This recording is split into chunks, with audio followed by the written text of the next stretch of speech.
La ilaha wa syarika lah wa asyhadu anna Muhammadan abduhu wa rasuluh. Allahumma shalli wa sallim wa barik. Amma ba'du, yang kami hormati bapak-bapak, ibu-ibu, saudara-saudari yang berhadir pada malam hari ini, dan juga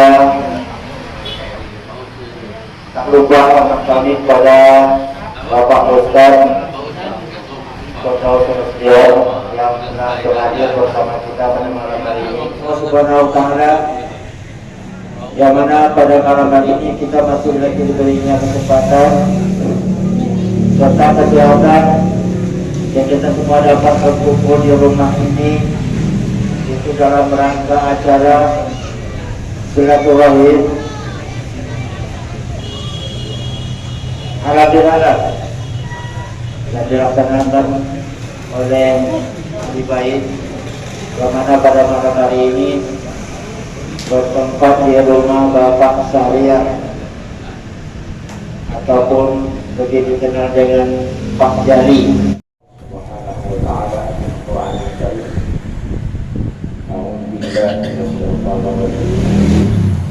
Ya ayyuhalladzina amanu taqullaha haqqa tuqatih wa la tamutunna illa wa antum muslimun.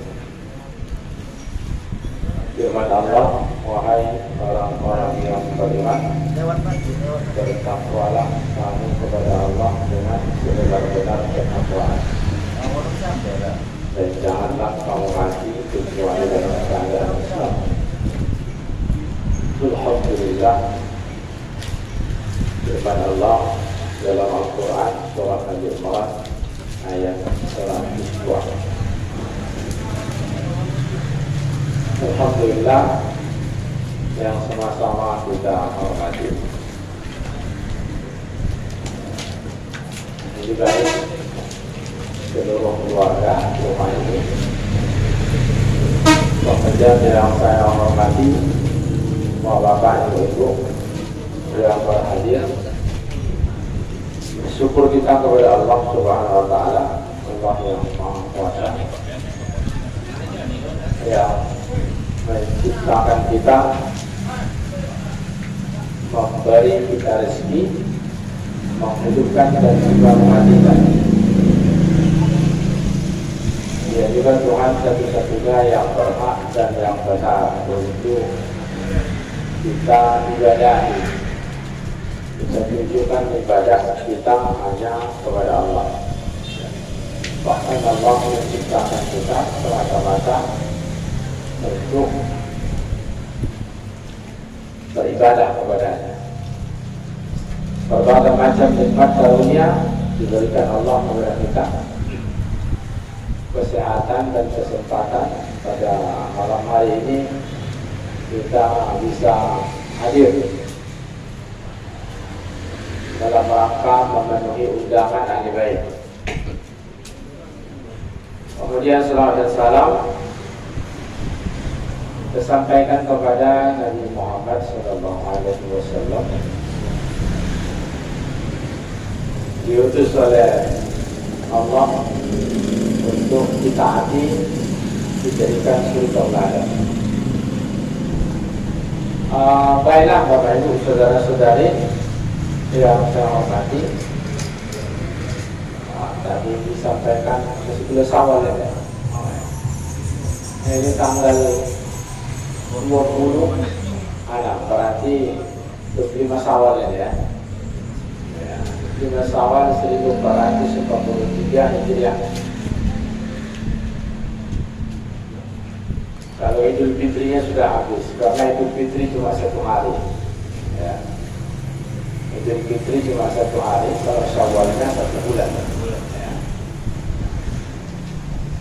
Kembali makan minum, bukan kembali suci ya.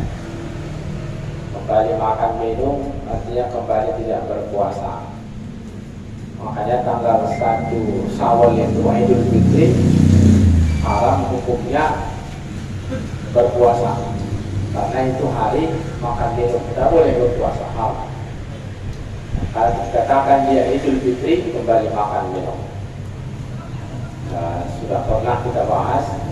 Jadi ada beda yang sangat mendasar antara fitri dengan fitrah. Ya. Kalau fitri makan minum, tapi kalau fitrah itu oleh para ulama disebut sebagai aslul khalqi. Imam Al-Qurtubi menyebutnya dengan sebutan al-khalqatul lati khalaqa 'alaiha al-bashar. Aslul khalqi artinya fitrah itu asal penciptaan manusia.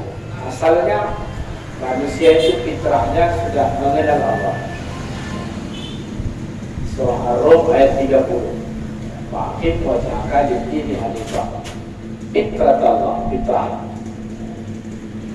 Jadi Idul Fitri kembali makan minum. Syawal, kalau dari makna bahasa, artinya menggantungkan atau mengangkat ekor. Unta betina yang mengangkat ekor. Sehingga bulan Syawal penamaannya tidak ada kaitannya dengan bulan Ramadan. Jadi tidak benar kalau ada orang mengatakan karena ini bulan Syawal kita sudah berpuasa Ramadan, mari kita tingkatkan amal kita. Jadi tidak betul. Meningkatkan amal tidak mesti di bulan Syawal. Setiap saat ya, jadidu imanakum kata Nabi Muhammad. Nah, berkaitan dengan itu ada beberapa hal juga yang perlu kita luruskan pemahaman masyarakat ya, khususnya masyarakat Muslim di tengah-tengah kehidupan kita. Bahkan mungkin kita juga memahaminya seperti itu. Jadi yang perlu kita luruskan pertama sekali berkaitan dengan Syawal ini. Biasanya memang orang di bulan Syawal ini lebih semangat bersilaturahim. Ya. Apalagi dikaitkan dengan karena sudah puasa Ramadan. Bahkan lebih keliru lagi ketika dianggap bulan Syawal bulan bersilaturahim. Padahal menurut Islam bersilaturahim itu sesering mungkin.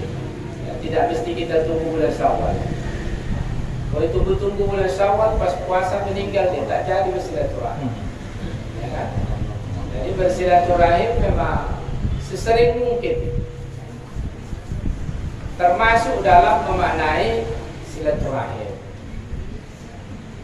Walaupun di Indonesia itu ada silaturahim Indonesia, ada silaturahim asalnya dari Arab sana. Istilah silaturahim yang disebut Nabi dalam hadis, kemudian yang kita pahami. Ada beberapa kekeliruan ya, hal yang kurang pas ketika kita memahami silaturahim.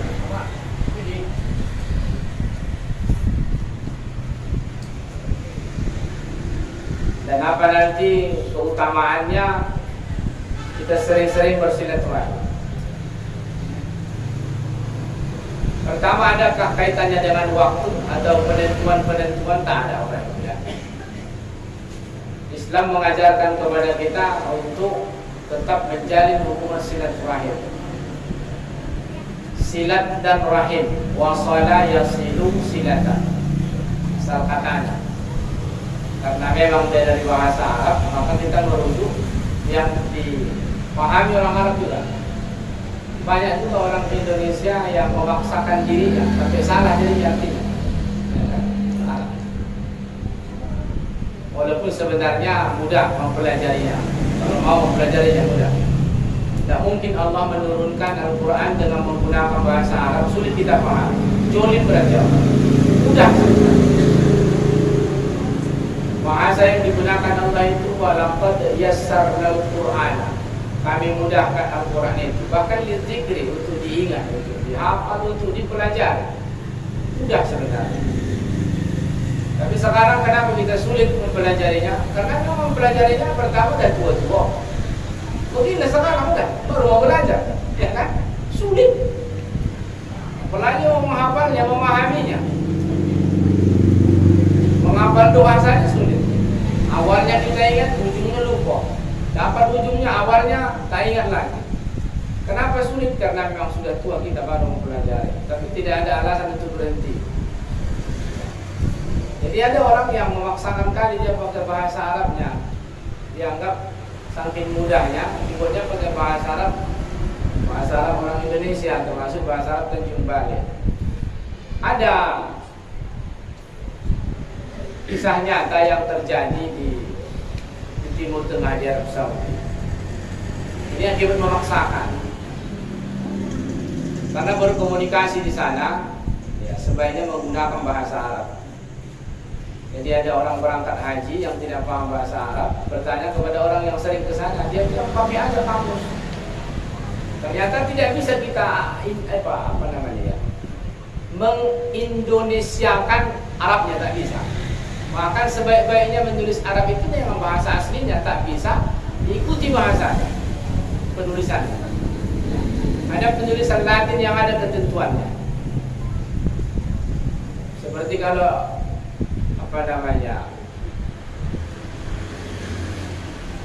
alif lam ditambah dengan kata benda yang umpamanya. Ada yang samsiah itu pembacaannya. Tapi dalam penulisan seperti Ar-Rahman, dalam penulisan dilatinkan, dia bukan AR garis Rahman, Al-Rahman, alif lamnya disebut, kecuali membacanya Ar-Rahman. Di dalam penulisannya kalau dilatinkan.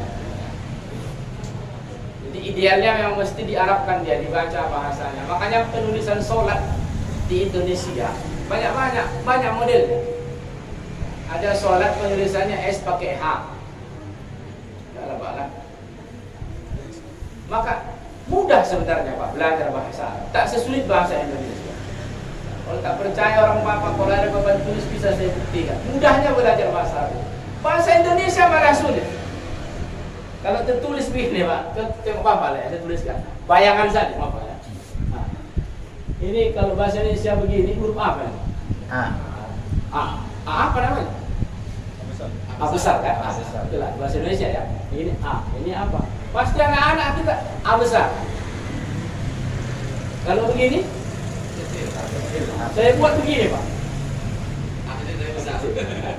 Saya tulis begini, A besar kan? Walaupun kecil ditulis, tetap dibilang A besar. Begini kita tulis, tetap A kecil. Itu bahasa Indonesia. Banyak kan dia tulis, kok bahasa Arab tidak? Roh, tak ada roh besar, tak ada roh kecil. Ya roh. Itu salah satu bukti. Sebenarnya mudah. Tapi karena sekarang baru kita pelajari, lain lagi yang mau diingat-ingat, memikirkan mencari makan lagi, memikirkan anak lagi, makanya tak nyaman, sulit dia menyambung. Ya. Jadi ada orang memaksakan Pak, ini kisah nyata, ada orang yang memaksakan, dia tidak pandai tapi dipaksakan bahasa Arabnya sampai ke Timur Tengah sana, ke Mekah melaksanakan ibadah haji. Jadi kata orang yang sering ke sana, pakai aja kamus mudah. Apalagi istilah orang Arab kalau sudah halal boleh salin. Berapa ini? Sekian rial, halal ambil. Sah.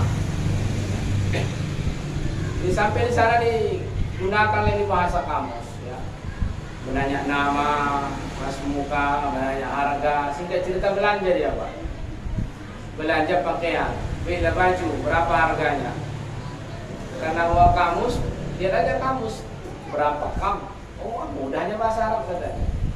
Harga apa saman? Kam saman ini aja, oh mantap kali. Kam saman aja, iya. Karena itu bahasa yang sering dengar orang Arab juga, paham dia. Arbaun rial. Apa arbaun katanya? Bukannya kamus Pak. Ini yang memaksakan tadi. Arbaun. Oh 40, berarti 40 rial. Oh 40 rial. Minta kurang, tak tahu dia. Bisa kurang, cari kamu secara kecil. Dia minta 30, cari ada 30, pahamnya itu kan. 30 salasun. Salasun kata. Kata orang Arab ini haram. Tak boleh kata.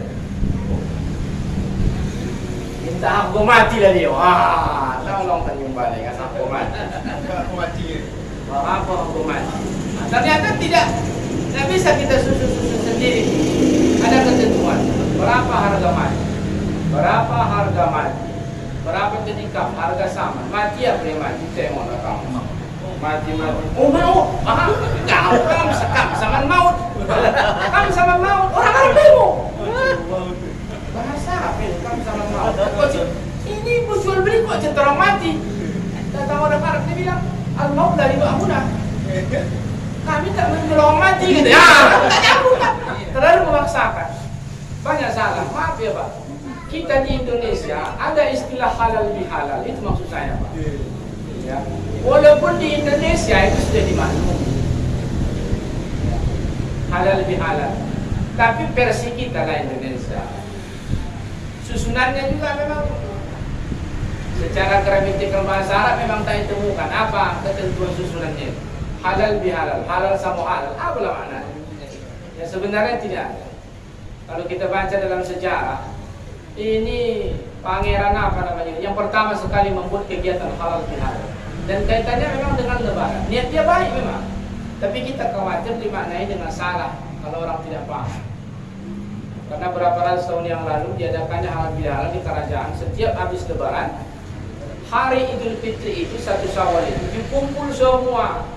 Bahkan masyarakat yang dikumpul dibuat hidangan makanan di kerajaan itu. Pengawal, pegawai apa namanya ini yang bekerja di kerajaan semua diundang. Artinya disitulah makan minum bersenang-senang dan ditujukan salah satu tujuan utamanya untuk bermaaf-maafan.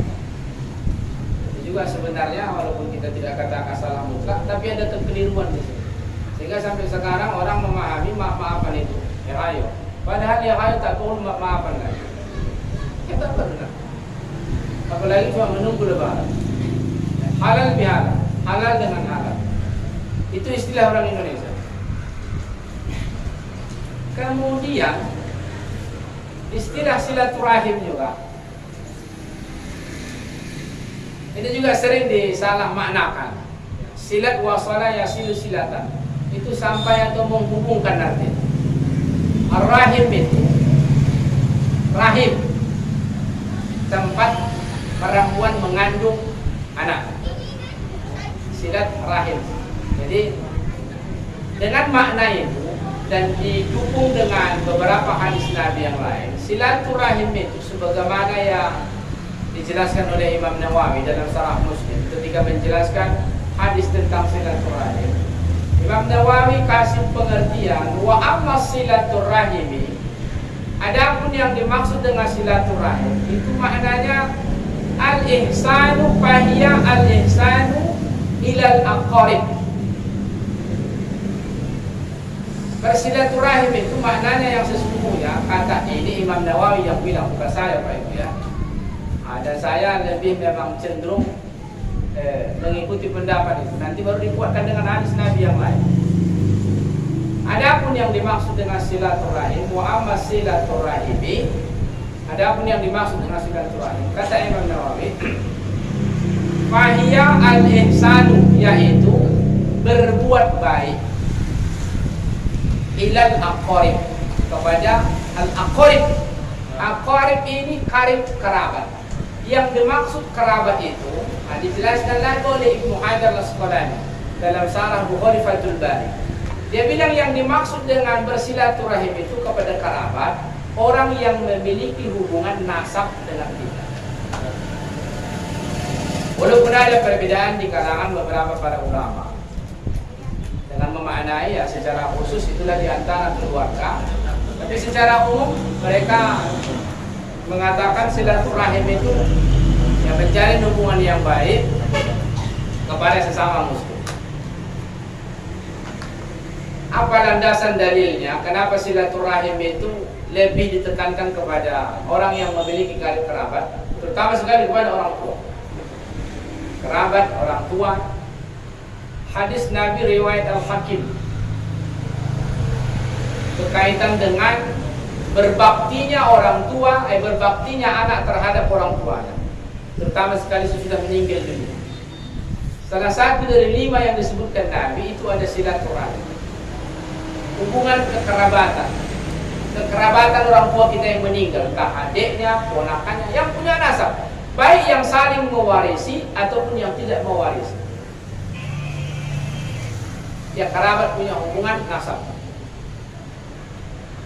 Ada seorang laki-laki bertanya kepada Nabi, "Ya Rasulullah, hal baqiya sayyun fi birri abawayya abarruhuma min ba'di mautihima." Ayahku dan emakku sudah meninggal dunia, masih bisa aku berbakti padanya. Satu di antara 5 itu kata Nabi, bala. Satu di antaranya silaturrahim la silata illa bihima.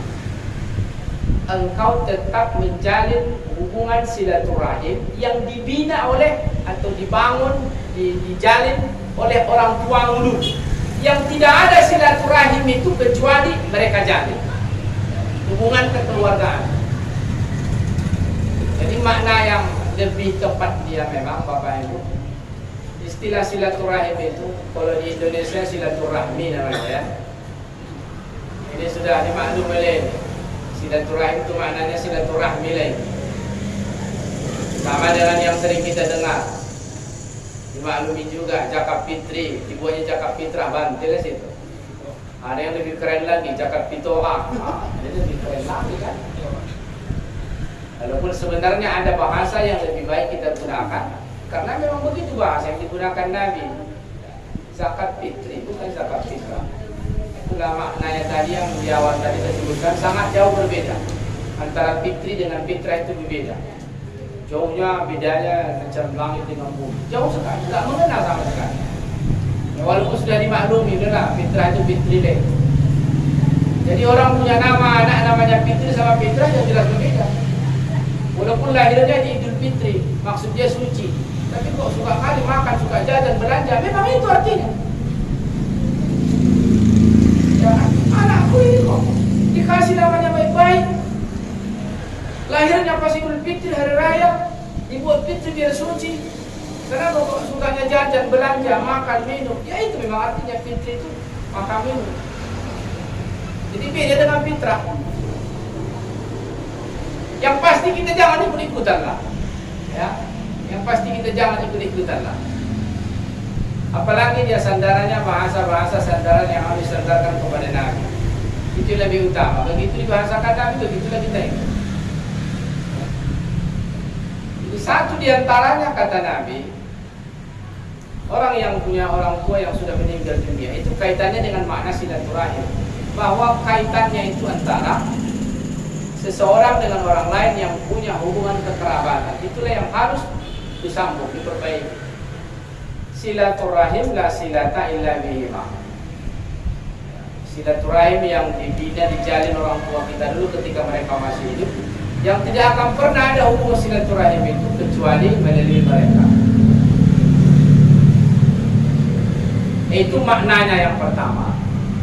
Kemudian salah juga pemahaman umat Islam, termasuk mungkinlah kita Tanjung Balai, bagaimana sebenarnya silaturahim yang diajarkan dalam Islam. Baru dikatakan itu silaturahim. Tadi pertama hubungan kekerabatan. Kedua, umumnya orang kita di Tanjung Balai, kalau di luar tidak tahu siapa ya. Di Tanjung Balai umumnya kita menganggap bersilaturahim itu saling berkunjung. Itu lebih silaturahim. Mungkin kita pun ada yang memahami seperti itu. Saling berkunjung.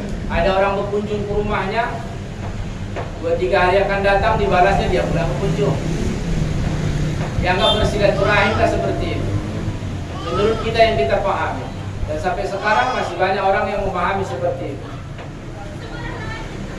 Ternyata dalam hadis riwayat Bukhari, dalam kitab Adabul Mufrad, Nabi bersabda, "Laisal wasilu bil mukafi. Laisal wasilu bil mukafi. Innamal wasilu alladhi idza quti'at rahimuhu wa salaha." Ini juga memperkuat bahwa silaturahim itu kaitannya dengan orang yang punya hubungan kerabat dengan kita. Kata Nabi, laisal wasil, tidak dikatakan silaturahim. Nabi yang bilang, belum dikatakan kita melaksanakan silaturahim bil mukafi, jika saling berkunjung. Kalau hanya batas saling, walaupun dikhususkan dengan orang yang punya hubungan kerabat dengan kita, abang dengan adik saling berkunjung. Lebaranlah begini umpamanya. Datang adiknya tempat abangnya, berapa hari kemudian datang pula abangnya tempat adiknya. Ada pula disyaratkan pula itu, kalau adiknya datang bawa lontong, abangnya nanti datang tak bawa apa pula. Mesti balas pula kata, itulah bahasa balas itu, biasanya begitu. Dan sampai sekarang kita di Tanjung Balai, pemahaman itu masih berlaku, saling. Dan dianggap itu sudah silaturahim. Ternyata kata Nabi itu belum silaturahim. Belum silaturahim itu. Kenapa abangnya berkunjung ke tempat adiknya atau sebaliknya? Karena mereka hubungannya bagus, abang sama adik bagus, uak sama ponakan bagus. Apa lagi? Ya, karena hubungannya tidak ada masalah, sehingga mereka berbalas saling berkunjung. Kata Nabi itu bukan silaturahim. Yang dikatakan silaturahim, innamal wasilu alladhi idza quti'at wasalaha. Dan memang sulit. Kalau tidak tak silaturahim namanya. Kata Nabi dikatakan silaturahim kalau hubungan kekeluargaan, kekerabatan yang ada rusak, putus, tidak baik, itulah disambung balik, barulah namanya silaturahim. Jadi kalau ada orang tidak baikan, masa Tanjung Baliknya SKT, ada SKT bilang ada STSK, ada bilang STM, ada tak STMJ pula lagi, pakai J pakai jamu pula lagi, STMJ ya itulah istilahnya. Adanya hubungan kekeluargaan satu dengan yang lain, ponakan dengan uaknya, dengan incenya, atau apa bahasanya istilah ini kita, yang tidak baik, itulah yang mesti disambung, barulah silaturahim namanya. Jadi kita selama ini salah, udah bangga kali awak berkunjung sama awak, mau silaturahim, ternyata tidak. Namanya silat, hubung, dihubungkan. Kalau masih dibiarkan, dia silaturahim namanya. Berarti putus, qati'ur rahim, la yadkhulul jannah katanya. Bahkan 3 hukuman yang akan diberikan oleh Allah di muka bumi ini sebelum orangnya bertobat, sebelum nanti dia dapat hukuman di akhirat. Pertama kata Nabi, huququl walidain. Orang yang durhaka kepada orang tuanya, orang yang melakukan kezaliman kepada orang lain. Baru yang ketiga, qati'ur rahim, orang yang memutus hubungan silaturahim. Jadi berat dosanya memutus hubungan dengan orang yang memiliki kerabat dengan kita. Walaupun secara umum setiap kita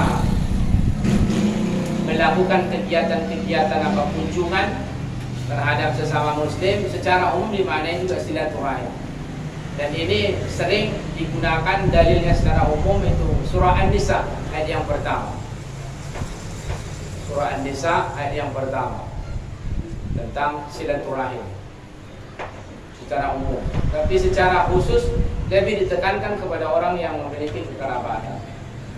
Dan ternyata banyak kebaikan-kebaikan kalau kita memiliki hubungan yang baik dengan keluarga kita punya kerabat, termasuk silaturahim tadi. Jadi kalau ada yang tidak baik, ini yang memang berat. Kalau tidak, tak silaturahim namanya. Ada ponakan yang tidak baik sama awak, benci kali dia sama awak, datang ke rumah. Bisa datangi, bisa. Kalau mau, kalau tak mau ya malas. Dia saja benci sama aku, saya jadi umpamanya. Itu yang didatangi. Jadi ada seorang laki-laki yang bertanya, dia bertanya kepada Nabi. Kata Abu Hurairah dalam hadis itu, ada seorang laki-laki Nabi datang mengadu kepada Nabi. Ya Rasulullah, inna li qarabah, aku punya keluarga. Kerabat itu digunakan. Aku punya kerabat. Asiluhum wa yaqta'unani. Salah satu yang disebutkannya, aku jalin hubungan silaturahimku dengan mereka dengan cara baik. Wa yaqta'unani, tapi diputus mereka. Jadi Nabi mengatakan, aku buat baik, mereka balas keburukan. Kata kata Nabi, in qulta kama qulta, kalau betul yang kau bilang tadi itu, sesungguhnya engkau engkau telah menyumbatkan engkau memasukkan bara yang panas ke dalam mulut. Maksudnya selama engkau berbuat seperti itu, berbuat baik tapi dibalasnya dengan keburukan, maka keluargamu yang buat keburukan itu tetap mendapat dosa dari Allah selama kita buat baik. Makanya yang terbaik kata Nabi, orang yang pertama menegurkan, kalau bahasa kita. Dari bahasa Nabi itu yang mengucapkan salam. Wa khairuhuma yabda'uhuma bisalam. Yang pertama yang menegur, mengucapkan salam. Ya minimal tegur jumpa. Wah, balikkan mukanya. Jangan pula kita balikkan badan kita. Buang muka dia, buang badan awak. Saya mau kesakitan kan? Tapi yang terbaik itu orang yang pertama menegur, apalagi mengucapkan salam. Ya kan? Assalamualaikum. Tadi barusan ya udah. Kita menyelamatkan diri kita. Nah, betapa besarnya hikmah keutamaan bersilaturahim, lebih khusus kepada sama keluarga yang tadi putus mesti kita jalin. Ya, apalagi sama orang tua. Paling tidak secara garis besar disebutkan dalam Al-Quran ada 3 macam keuntungan. Pertama, yang dipesankan oleh Allah kepada Nabi dalam surah As-Suara 240. Wa anzir ashiratakal aqrabin. Dan berilah peringatan kepada keluargamu yang terdekat. Aqrabin itu juga asal katanya al-aqrib. Qaribah, dekat. Berilah peringatan kepada keluargamu yang paling dekat. Jadi yang pertama kita kasih memang peringatan keluarga kita. Dakwah pertama Nabi sama keluarganya. 3 tahun senyap-senyap, itu sama keluarga. Orang yang pertama sampaikannya siapa? Istrinya Aisyah. Khadijah. Baru keluarga terdekat. Wa anzir ashiratakal aqrabin. Bersilaturahim itu sarana untuk saling ingat mengingatkan. Banyak yang mesti kita kasih tahu. Apalagi kaitannya dengan keluarga. Termasuk dalam surah At-Tahrim ayat yang ke-6. Ku anfusakum wa ahlikum nar. Pelihara diri kamu dari sisaan api neraka. Bukan cuma diri kita saja, termasuk keluarga kita. Kata Abdurrahman Sa'idi dalam tafsir beliau, apa maksudnya ku anfusakum wa ahlikum nar? Dia mengatakan bitta'dib wa ta'lim. Ajari keluarga kamu bitta'dib, ada pendidikan, ta'lim ilmu.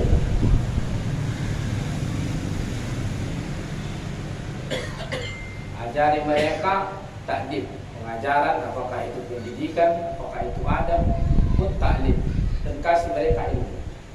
Makanya orang tua mesti belajar. Itulah yang dilakukan Luqman.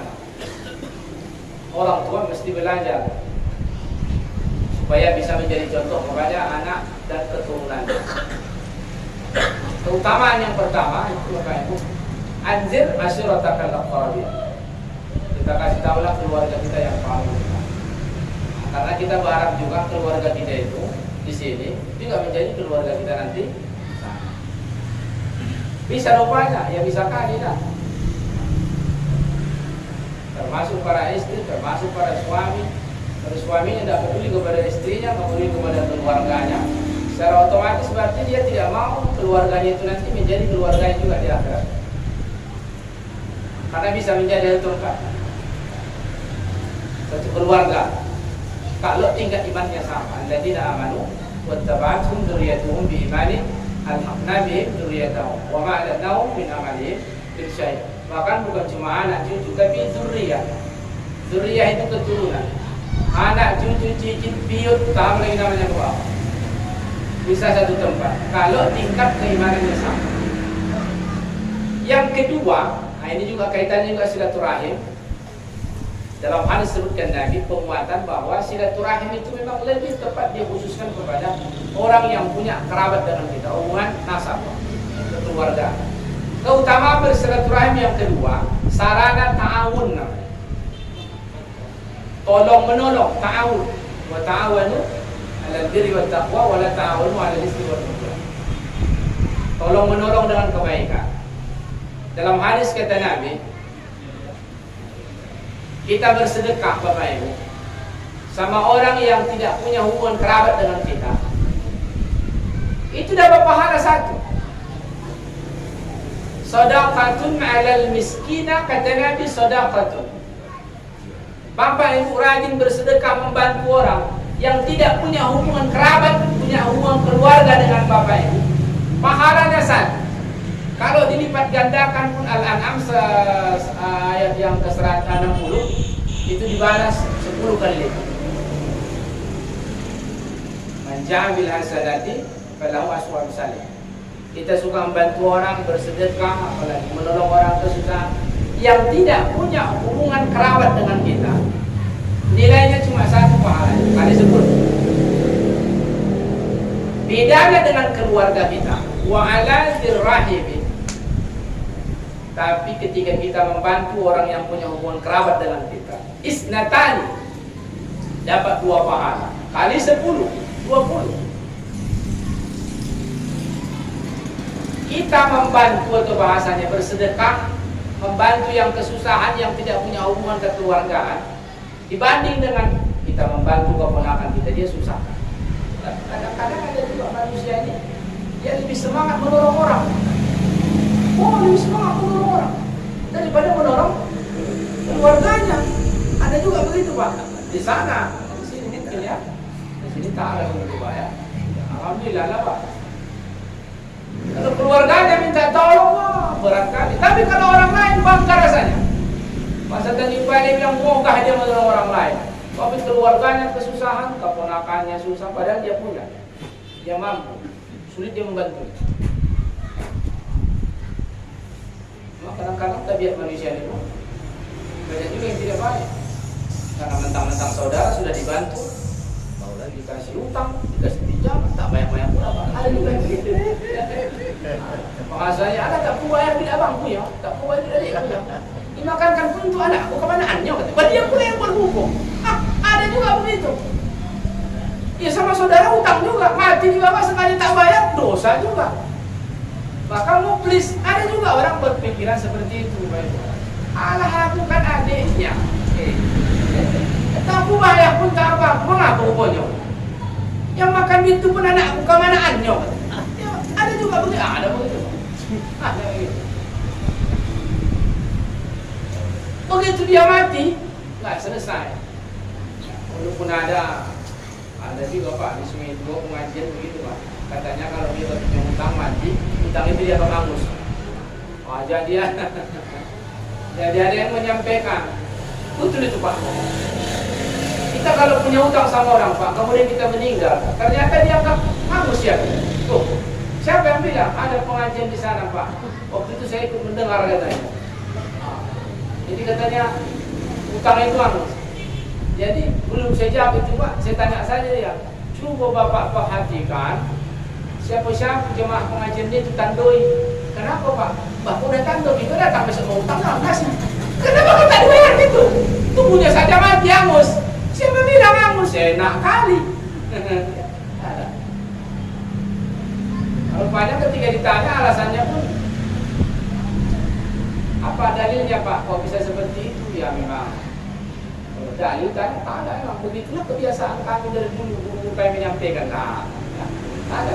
Utang itu bukan cuma dunia di bawah mati ya, sampai Nabi tidak mau menyalahkan orang yang meninggal karena punya utang. Bahkan ketika utangnya sudah dilunasi, barulah kata Nabi, "Fatbaridah jilduhu", barulah dingin kulitnya. Jadi kita punya utang, kita meninggal, sudah dibayar selesai itu Bapak Ibu, kata Nabi, barulah tubuh orang yang punya utang itu baru dingin. Artinya tersiksa dia sebelum ditunaikan. Maka secepat mungkin lah. Secepat mungkin. Boleh memang ada pengakuan, tapi secepat mungkin. Supaya lebih cepat jasad orang yang meninggal itu dingin di dalam kubur. Itu masih satu kasus. Kasus apa? Kasus utang. Boleh kasus yang lain, kasus menipu, kasus membongkar, entah apa kasusnya. Belum lagi dosa-dosa yang lain. Jadi nggak cukup cuma di dunia, sampai ke akhirat. Dan yang kedua, betapa indahnya kalau hubungan silaturahim antara sesama kerabat itu bagus, kemudian kita bersedekah. Itu Nabi yang mengatakan, shadaqatun 'alal miskin shadaqatun. Bersedekah kepada orang miskin yang tidak punya hubungan kerabat dengan kita. Bahkan bertetangga pun begitu, Pak. Ya. Tetangga itu kan ada 3 macam, Pak. Dalam Islam tetangga itu ada 3 macam. Ada namanya tetangga yang punya hubungan akidah sama kita, Muslim, kemudian punya hubungan kerabat dengan kita. Maka penuhi hak-hak dia sebagai tetangga dan sebagai kerabat. Ada tetangga yang punya hubungan sama dengan kita akidahnya, sama Muslim, tapi tidak punya hubungan kerabat. Penuhi hak-hak dia sebagai tetangga sesama Muslim. Ada tetangga dia tidak punya hubungan kerabat dan tidak Muslim, tapi tetap hak-hak dia sebagai tetangga penuh. Tapi suka hati awak, mentang-mentang tak Islam dia, suka hati awak. Ya. Ada menggeser-geser tapak segala macam lah. Bahkan ada juga pemahaman orang yang mengambil harta orang yang tidak Islam halal, katanya. Wah, dari mana dasar? Ya. Tapi kepada orang yang punya hubungan silaturahim dengan kita, kemudian kita beri sedekah atau bantuan infak kepada mereka, itu pahalanya 2 kali lipat. Baru yang terakhir, yang ketiga, ini secara garis besar, bersilaturahim itu utama sekali dengan orang yang punya hubungan kerabat dengan kita. Itu sarana untuk saling maaf-maaf. Dan bersilaturahim itu sekarang Bapak sudah lebih luas, ya. Artinya tidak mesti bertemu muka, face to face. Sekarang sudah berkembang teknologi, ya. Berteleponan, dulu kirim surat, atau bertegur sapa melalui handphone dan lain sebagainya. Itu menjadi ajang untuk saling maaf-maafkan.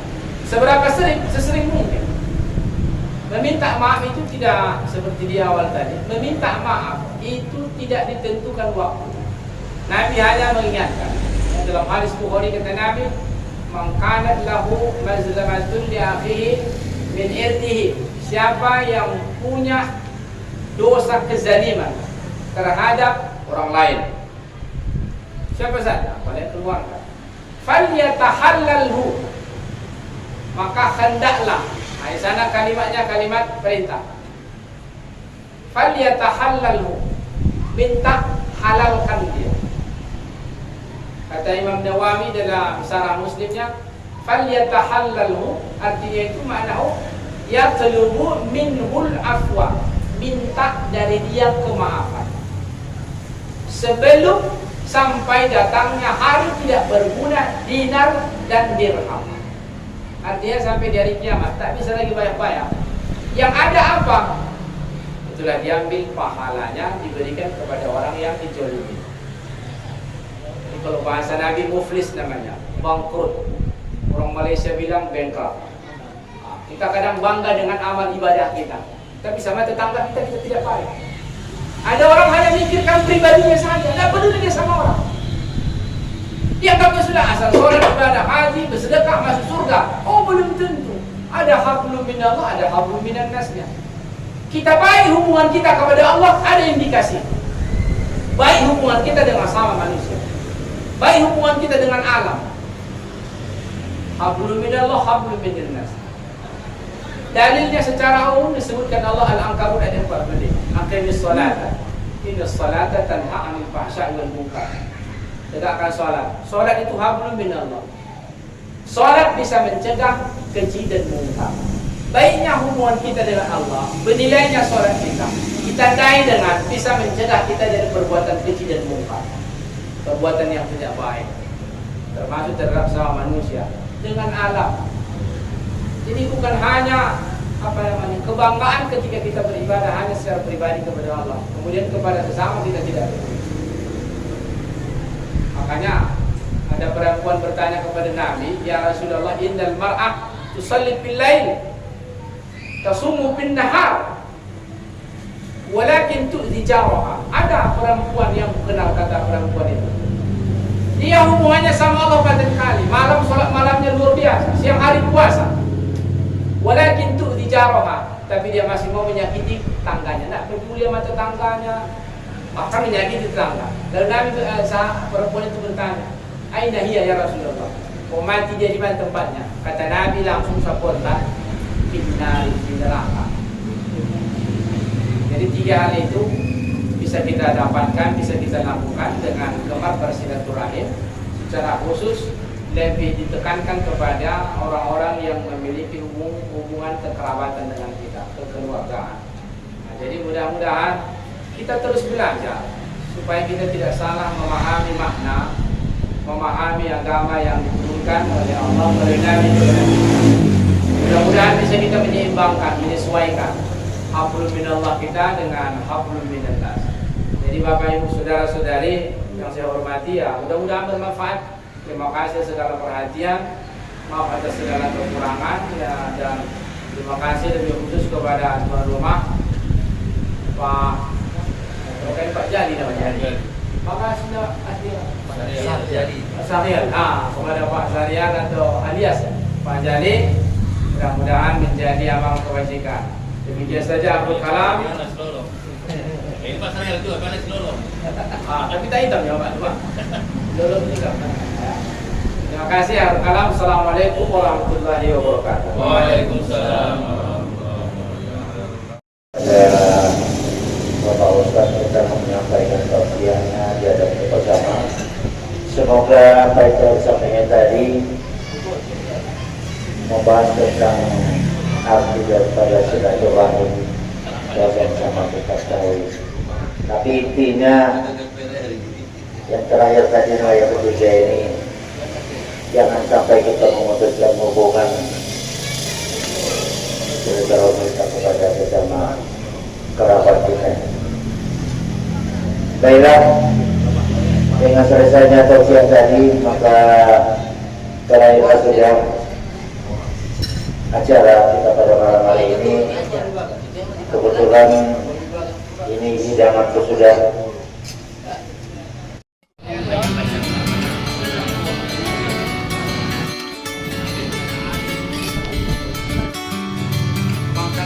Kakak.